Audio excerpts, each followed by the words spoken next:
Եթե այդ առօրյայի բովանդակությանը անհամարժեք փորձենք այսպես ավելի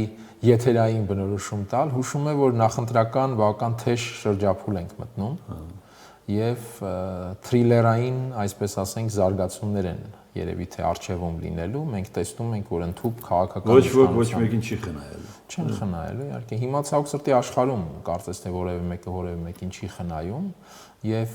ներքին կյանքում էլ ցավոք սրտի այդ նույն բանին ականատես կլինենք, մենք տեսնում ենք ընդհանուր քաղաքական իշխանության մակարդակում կոմպրոմատային ակնարկներ են արվում հոգեվոր իշխանության հասցեին։ Սա ընտրությունից գոնե տեսանելիորեն հոգեվորներն անպատասխան չի թողնում։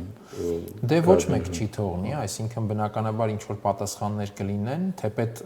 տեսանք, որ Գերագույն հոգևոր խորհուրդը պատասխան հայտարարությամբ համենայն դեպս փորձեց չթեժացնել կրակը, այսինքն նոր ցախ չլցնել քաղաքական իշխանության վարած կրակին, բայց համենայն դեպս Նիկոլ Փաշինյանը կարծես թե մտադիր է շարունակել թեժացնել այդ կրակը, որովհետև